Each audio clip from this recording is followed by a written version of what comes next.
जय हिंद दोस्तों।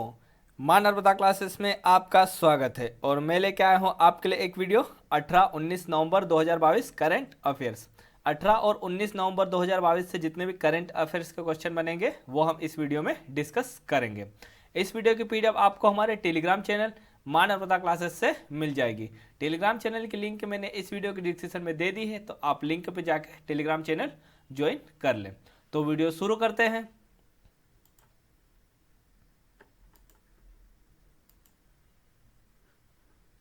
प्रश्न नंबर पहला, नीति आयोग के पूर्णकालीन सदस्य कौन बने हैं? तो ये अरविंद वीरमानी बने हैं। नीति आयोग के पूर्णकालीन सदस्य कौन बने हैं? अरविंद वीरमानी। कौन बने हैं? अरविंद वीरमानी बने हैं। अब ये नीति आयोग के बने हैं, तो नीति आयोग के अध्यक्ष कौन होते हैं? तो ये नीति आयोग की स्थापना कब हुई थी? 1 जनवरी 2015 को। नीति आयोग की स्थापना कब हुई थी? 1 जनवरी 2015 को नीति आयोग बना था। और नीति आयोग का मुख्यालय कहाँ पे है? नई दिल्ली में। नीति आयोग का मुख्यालय कहाँ पे है? नई दिल्ली में। और नीति आयोग के अध्यक्ष कौन होते हैं? तो जो हमारे देश के प्रधानमंत्री होते हैं वही नीति आयोग के अध्यक्ष होते हैं। तो वर्तमान में नीति आयोग के अध्यक्ष कौन है? प्रधानमंत्री नरेंद्र मोदी। वर्तमान में नीति आयोग के अध्यक्ष कौन है? प्रधानमंत्री नरेंद्र मोदी। और नीति आयोग के उप अध्यक्ष कौन है? सुमन बेरी। नीति आयोग के उप अध्यक्ष कौन है? सुमन बेरी। कौन है? सुमन बेरी, वो ये उप अध्यक्ष है। और नीति आयोग के सीईओ कौन है? परमेश्वर अय्यर। कौन है? नीति आयोग के सीईओ परमेश्वरन अय्यर। प्रश्न नंबर दूसरा, अंतर्राष्ट्रीय टेबल टेनिस महासंघ के खिलाड़ियों के आयोग में चुने जाने वाले पहले भारतीय कौन है? तो यह अंचिता शरद कमल है। कौन है? अंतर्राष्ट्रीय टेबल टेनिस महासंघ के खिलाड़ियों के आयोग में चुने जाने वाले पहले भारतीय कौन है? तो अंचिता शरद कमल। कौन है? अंचिता शरद कमल है। इसमें 4 पुरुष और 4 महिलाओं को 2022 से 2026 के लिए आयोग में चुने गए हैं। मतलब 4 पुरुष और 4 महिलाएं 2022 से 2026 के लिए आयोग में चुने गए हैं। प्रश्न नंबर तीसरा, किस देश ने भारतीयों के लिए हर साल 3000 वीजा देने की मंजूरी दी है? तो ये ब्रिटेन ने। किस देश ने भारतीयों के लिए हर साल 3000 वीजा देने की मंजूरी दी है? तो ये ब्रिटेन ने दी है। किसने दी है? ब्रिटेन ने दी है। और ये 18 से 30 वर्ष के जो भारतवासी रहेंगे, जो डिग्रीधारी और शिक्षित भारतीयों को ब्रिटेन में रहने और 2 वर्ष तक काम करने के लिए 3000 वीजा देने की मंजूरी दी है। 18 से 30 वर्ष के डिग्रीधारियों और शिक्षित भारतीयों को ब्रिटेन में रहने और 2 वर्ष तक काम करने के लिए 3000 वीज़ा देने की मंजूरी दी है।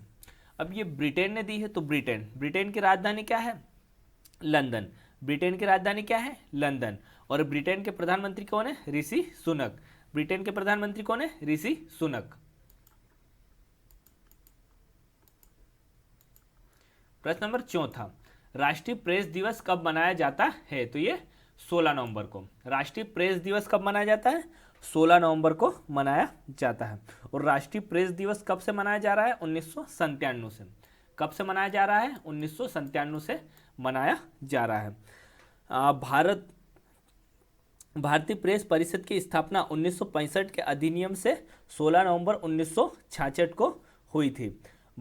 भारत प्रेस परिषद की स्थापना 1965 के अधिनियम से 16 नवंबर 1966 को हुई थी।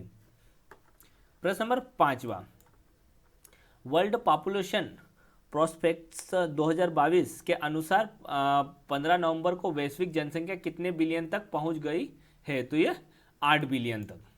वर्ल्ड पॉपुलेशन प्रोस्पेक्टस 2022 के अनुसार 15 नवंबर को वैश्विक जनसंख्या कितने बिलियन तक पहुंच गई है? तो 8 बिलियन तक पहुंच गई है। कितने बिलियन तक पहुंच गई है? 8 बिलियन तक पहुंच गई है। प्रश्न नंबर 6, अंतर्राष्ट्रीय नो मनी फॉर टेरर सम्मेलन का उद्घाटन किसने किया है? तो ये प्रधानमंत्री नरेंद्र मोदी ने किया है। अंतर्राष्ट्रीय नो मनी फॉर टेरर सम्मेलन का उद्घाटन किसने किया है? प्रधानमंत्री नरेंद्र मोदी ने किया है। और कहाँ पे किया है? तो नई दिल्ली में। कहाँ पे किया है? नई दिल्ली में। और अंतर्राष्ट्रीय नो मनी फॉर टेरर सम्मेलन में 73 देश भाग लेंगे। कितने देश भाग लेंगे? 73 देश हिस्सा लेंगे। और ये 2 दिन का सम्मेलन होगा।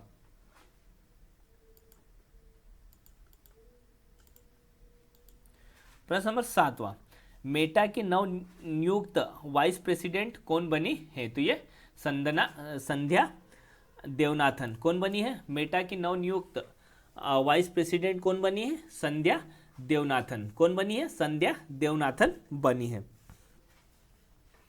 ये जो वाइस प्रेसिडेंट, इसको इंडिया हेड भी बोलते हैं। क्या बोलते हैं? India head. और इन्होंने किसका स्थान लिया है? अजित मौज का स्थान लिया है। किसका स्थान लिया है? अजित मौज का स्थान, अजित मोहन का स्थान लिया है। किसका स्थान लिया है? अजित मोहन का स्थान लिया है। प्रश्न नंबर 8वां, राष्ट्रीय मिर्गी दिवस कब मनाया जाता है? तो ये 17 नवंबर को। राष्ट्रीय मिर्गी दिवस कब मनाया जाता है? 17 नवंबर को मनाया जाता है। और राष्ट्रीय मिर्गी दिवस कौन मनाता है? तो मिर्गी फाउंडेशन मनाता है। कौन मनाता है? मिर्गी फाउंडेशन इस दिन को मनाता है। और 17 नवंबर को ही एक दिवस और मनाया जाता है, विश्व दर्शन दिवस। 17 नवंबर को ही विश्व दर्शन दिवस भी मनाया जाता है। अब ये राष्ट्रीय मिर्गी दिवस 17 नवंबर को मनाते हैं। तो जो अंतर्राष्ट्रीय मिर्गी दिवस है वो हर साल फरवरी के दूसरे सोमवार को मनाया जाता है। अंतर्राष्ट्रीय मिर्गी दिवस हर साल फरवरी के दूसरे सोमवार को मनाया जाता है। अंतर्राष्ट्रीय मिर्गी दिवस हर साल फरवरी के दूसरे सोमवार को मनाया जाता है। प्रश्न नंबर 9वां, अंतर्राष्ट्रीय छात्र एकजुटता दिवस कब मनाया जाता है? तो ये 17 नवंबर को। अंतर्राष्ट्रीय छात्र एकजुटता दिवस कब मनाया जाता है? 17 नवंबर को मनाया जाता है। 17 नवंबर को 3 दिवस मनाए जाते हैं। एक तो राष्ट्रीय मिर्गी दिवस मनाया जाता है, एक विश्व दर्शन दिवस मनाया जाता है, और एक अंतर्राष्ट्रीय छात्र एकजुटता दिवस मनाया जाता है। ये 3 दिवस 17 नवंबर को मनाए जाते हैं। प्रश्न नंबर 10वां, अमूल फाल्कन फेस्टिवल कहाँ मनाया गया है? तो ये मणिपुर में। अमूल फाल्कन फेस्टिवल कहाँ मनाया गया है? तो ये मणिपुर में मनाया गया है। और मणिपुर में भी कहाँ पे? तो तामेंगलोंग में। कहाँ पे मनाया गया है? मणिपुर में तामेंगलोंग में मनाया गया है। दुनिया में सबसे लंबे समय तक उड़ने वाले प्रवासी पक्षी अमूल फाल्कन यानी बाज के संरक्षण के बारे में जागरूकता फैलाने के लिए इस महोत्सव का आयोजन 2015 से किया जा रहा है। मतलब दुनिया में सबसे लंबे समय तक उड़ने वाले प्रवासी पक्षी अमूल फाल्कन यानी बाज के संरक्षण के बारे में जागरूकता फैलाने के लिए इस महोत्सव का आयोजन 2015 से किया जा रहा है। मतलब ये अमूल फाल्कन फेस्टिवल का आयोजन कब से किया जा रहा है? 2015 से। कब से किया जा रहा है? 2015 से। और अमूल फाल्कन किसे बोलते हैं? बाज को बोलते हैं। किसे बोलते हैं? बाज को बोलते हैं। अब ये मणिपुर में मनाया गया है। तो मणिपुर की राजधानी क्या है? इम्फाल। मणिपुर की राजधानी क्या है? इम्फाल। और मणिपुर के राज्यपाल कौन है? ला गणेशन। मणिपुर के राज्यपाल कौन है? ला गणेशन। और मणिपुर के मुख्यमंत्री एन बीरेन सिंह। मणिपुर के मुख्यमंत्री एन बीरेन सिंह। प्रश्न नंबर 11वां, जलवायु परिवर्तन प्रदर्शन सूचकांक में भारत कौन से स्थान पर रहा है? तो ये 8वें स्थान पर।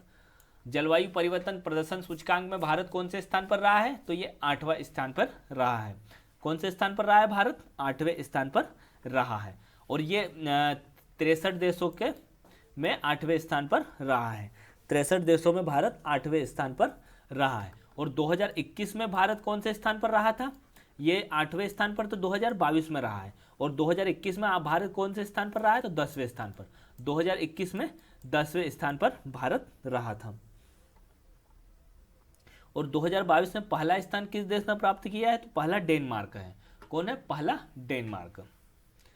मतलब वैसे डेनमार्क 4थे स्थान पर है, लेकिन वो पहले स्थान पर ही आएगा, क्योंकि आज तक कोई से भी जलवायु परिवर्तन प्रदर्शन सूचकांक में जो 3 होते हैं वो उन तीनों स्थान पर आज तक कोई सा देश पहुंच नहीं पाया। मतलब जो जलवायु परिवर्तन प्रदर्शन सूचकांक में कुछ चीज़ें शामिल की गई है तो वो हर देश उनको अचीव नहीं कर पाया, तो इसलिए पहला, दूसरा और तीसरा स्थान खाली है। तो इसलिए डेनमार्क 4थे स्थान पर है, तो इसे मतलब पहला स्थान ही मानेंगे। प्रश्न नंबर 12वां, विश्व की पहली ड्रोन मध्यस्थता पशुधन टीकाकरण सेवा किसने शुरू की है? तो ये अरुणाचल प्रदेश ने। विश्व की पहली ड्रोन मध्यस्थता पशुधन टीकाकरण सेवा किसने शुरू की है? तो ये अरुणाचल प्रदेश ने शुरू की है। किसने शुरू की है? अरुणाचल प्रदेश ने शुरू की है। अब ये पशुओं को टीके ड्रोन से भेजने की यह योजना है। ये योजना कौन सी है? पशुओं के टीके ड्रोन से भेजने की यह योजना है। अब ये अरुणाचल प्रदेश में शुरू की है, तो अरुणाचल प्रदेश की राजधानी क्या है? ईटानगर। अरुणाचल प्रदेश की राजधानी क्या है? ईटानगर। और अरुणाचल प्रदेश के राज्यपाल कौन है? बी.डी. मिश्रा। अरुणाचल प्रदेश के राज्यपाल बी.डी. मिश्रा। और अरुणाचल प्रदेश के मुख्यमंत्री पेमा खांडू। अरुणाचल प्रदेश के मुख्यमंत्री पेमा खांडू। प्रश्न नंबर 13, राजीव कुमार को किस देश के चुनाव के लिए अंतर्राष्ट्रीय पर्यवेक्षक के रूप में आमंत्रित किया गया है? तो ये नेपाल। राजीव कुमार को किस देश के चुनाव के लिए अंतर्राष्ट्रीय पर्यवेक्षक के रूप में आमंत्रित किया गया है? तो ये नेपाल के। किस देश के? नेपाल के पर्यवेक्षक के रूप में आमंत्रित किया गया है। अब ये राजीव कुमार कौन है? तो राजीव कुमार भारत के मुख्य चुनाव आयुक्त हैं। राजीव कुमार कौन है? भारत के मुख्य चुनाव आयुक्त हैं। अब ये नेपाल ने आमंत्रित किया है, तो नेपाल की राजधानी क्या है? काठमांडू। नेपाल की राजधानी क्या है? काठमांडू। और नेपाल के राष्ट्रपति कौन है? विद्यादेवी भंडारी। नेपाल के राष्ट्रपति कौन है? विद्यादेवी भंडारी। और नेपाल के प्रधानमंत्री कौन है? शेर बहादुर देउबा। नेपाल के प्रधानमंत्री शेर बहादुर देउबा। और नेपाल की करेंट मुद्रा क्या है? नेपाली रुपया। नेपाल की मुद्रा क्या है? नेपाली रुपया।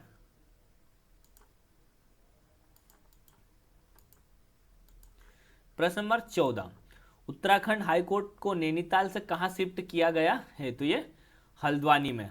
उत्तराखंड हाईकोर्ट को नैनीताल से कहां शिफ्ट किया गया है? तो ये हल्द्वानी में। कहां शिफ्ट किया गया है? हल्द्वानी में शिफ्ट किया गया है। अब ये उत्तराखंड के हाईकोर्ट को शिफ्ट किया गया है, तो उत्तराखंड की राजधानी क्या है? देहरादून। उत्तराखंड की राजधानी क्या है? देहरादून। और उत्तराखंड के राज्यपाल गुरमीत सिंह। उत्तराखंड के राज्यपाल गुरमीत सिंह। और उत्तराखंड के मुख्यमंत्री पुष्कर सिंह धामी। उत्तराखंड के मुख्यमंत्री पुष्कर सिंह धामी। प्रश्न नंबर 15, 3 दिवसीय अंतर्राष्ट्रीय पर्यटन मार्ट कहाँ शुरू हुआ है? तो ये मिजोरम में। 3 दिवसीय अंतर्राष्ट्रीय पर्यटन मार्ट कहाँ शुरू हुआ है? तो ये मिजोरम में। और ये कहाँ पे शुरू हुआ है? मिजोरम में भी। तो मिजोरम की राजधानी आइजोल में। कहाँ पे शुरू हुआ है? मिजोरम की राजधानी आइजोल में। मिजोरम की राजधानी क्या है? आइजोल। मिजोरम की राजधानी क्या है? आइजोल। और मिजोरम के राज्यपाल कौन है? के हरि बाबू। मिजोरम के राज्यपाल के हरि बाबू। और मिजोरम के मुख्यमंत्री जोराम थंगा। मिजोरम के मुख्यमंत्री कौन है? जोराम थंगा।